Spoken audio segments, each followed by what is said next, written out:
होगा are classes की इस लेटेस्ट वीडियो में।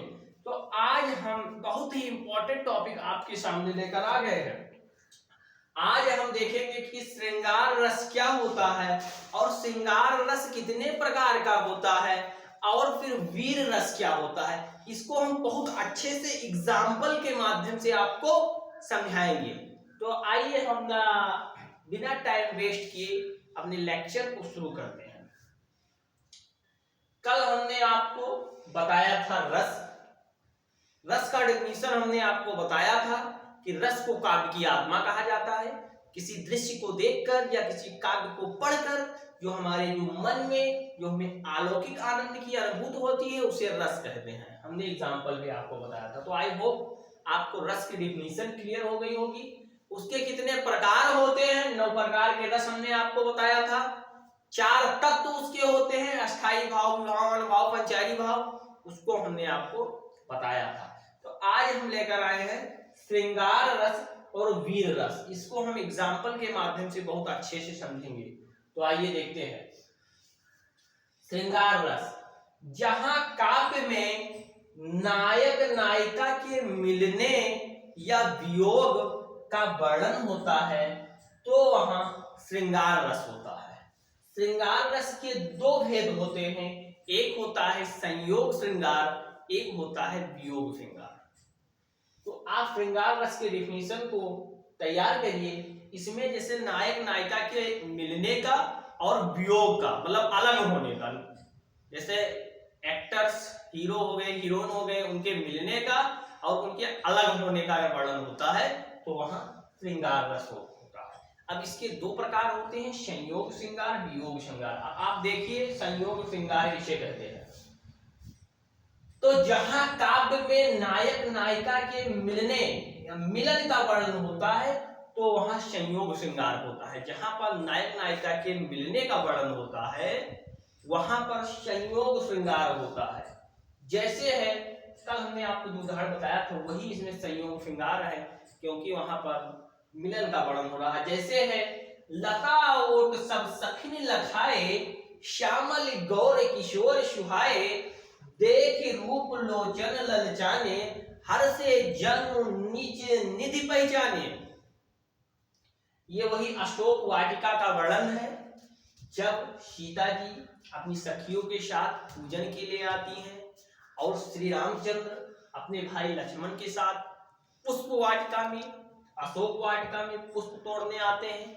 तो वहां पर जो सीता जी के और राम भगवान का जो प्रथम मिलन है उसका इस दोहे में वर्णन किया गया है। अतः यहाँ संयोग श्रृंगार है, ऐसा आप कह सकते हैं, क्योंकि यहाँ पर राम भगवान और सीता माता के मिलने का वर्णन हो रहा है। अब मैं आगे आपको वियोग भी बताऊंगा, वहां संयोग श्रृंगार होता है। तो आई होप कि आपको संयोग श्रृंगार और श्रृंगार रस बहुत अच्छे से क्लियर हो गया होगा। अगर क्लियर हो गया हो तो हम आगे बढ़ते हैं। आगे हमारा जो दूसरा है वो है वियोग श्रृंगार।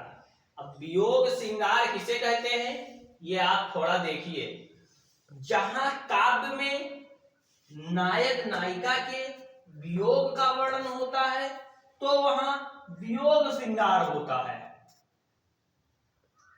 जैसे है देखिए एग्जाम्पल देखिए, हे खग मृग हे मधुकर श्रेणी, तुम देखी सीता मृग नैनी। तो यहाँ पर वियोग का वर्णन किया गया है। जैसे एक और है, मणि खोए भुजंग सी जननी, फंसा पटक रही थी शीश, अंधी आज बनाकर मुझको न्याय किया तुमने जगदीश। तो यहाँ पर भी वियोग श्रृंगार है। जैसे इसको आप समझिए, जैसे जब राम भगवान जब सीता माता को का हरण हो जाता है तो वो व्याकुल होकर जब उन्हें खोजते हैं और अत्यधिक व्याकुल हो जाते हैं उनके वियोग में, तो कहते हैं हे खग मृग, हे पक्षी, हे मृग, हे मधुकर श्रेणी, क्या तुमने हमारी सीता को देखा है।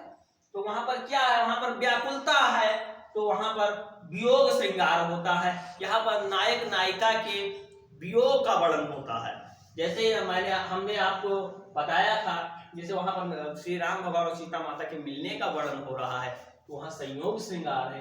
यहाँ पर उनके अलग होने का वर्णन है तो यहाँ पर वियोग श्रृंगार है। हमने नेक्स्ट उदाहरण भी आपको बताया था कि मणि खोए भुजंग सी जननी, हंसा पटक रही थी शीश, अंधी आज बनाकर मुझको किया न्याय तूने जगदीश। तो आई होप कि आपको वियोग श्रृंगार बहुत अच्छे से समझ में आया होगा।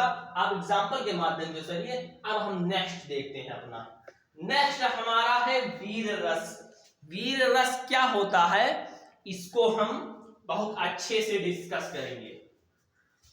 तो आइए आप लोग एग्जाम्पल के माध्यम से इसको समझने का प्रयास करिए, इसमें रटने की कोई आवश्यकता ही नहीं है। आप एग्जाम्पल के माध्यम से थोड़ा समझिए, एक आज एग्जाम्पल याद कर लीजिए, काम खत्म है, वो एग्जाम में आएगा आप लिख देना, एग्जाम्पल लिख देना। एग्जाम्पल ही सभी लोग देखते हैं, एग्जाम्पल से ही डेफिनेशन क्लियर होती है। तो वीर रस है, जैसा कि नाम से ही स्पष्ट हो रहा है, वीर का मतलब क्या होता है उत्साह, रस का डेफिनेशन जोड़ दो, वीर रस हो गया। यहाँ पर लिखा गया है ऐसे काव्य जिसको पढ़कर या देखकर या ऐसी स्थिति को देखकर मन में अस्थाई उत्साह नामक प्रभाव स्वरूप जो भाव उत्पन्न होता है उसे वीर रस कहते हैं।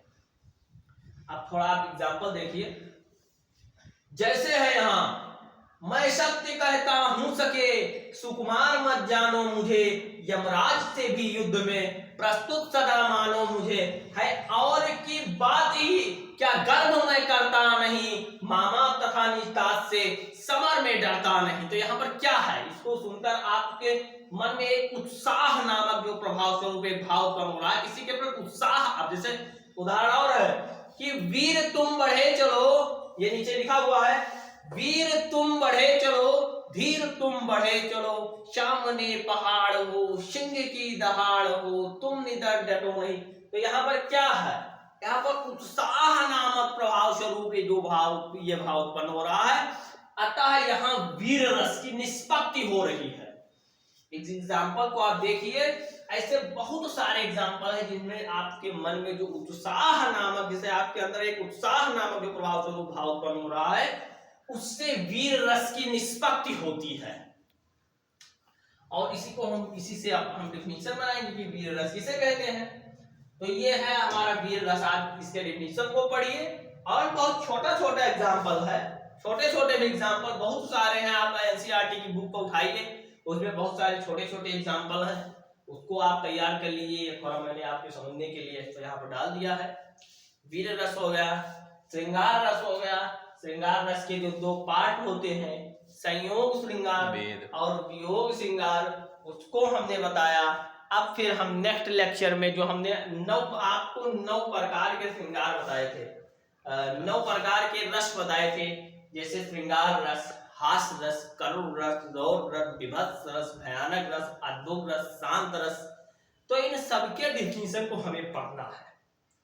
ये रस के अंतर्गत है, हमने यहाँ पर लिखा हुआ था रस छंद अलंकार। काव्य सौंदर्य के तत्व में रस छंद अलंकार आता है। अब ये स्पेशल क्लास 9th में 9th 10th में ये आता ही है, ये बोर्ड एग्जाम में बोलते तो ये एकदम आउट है, ये पूछा ही जाता है। अब 11th 12th के लिए तो इम्पोर्टेंट है ही, लेकिन 9th 10th के लिए बहुत ही इम्पोर्टेंट है।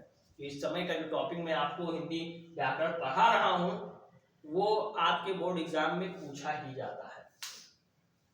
तो आई होप कि आपको ये वीडियो पसंद आई होगी। अगर वीडियो पसंद आई हो तो वीडियो को लाइक करिए, चैनल को सब्सक्राइब करिए, बेल आइकन को प्रेस करिए, ताकि रोज आने वाली वीडियो के नोटिफिकेशन सबसे पहले आपको मिल जाए।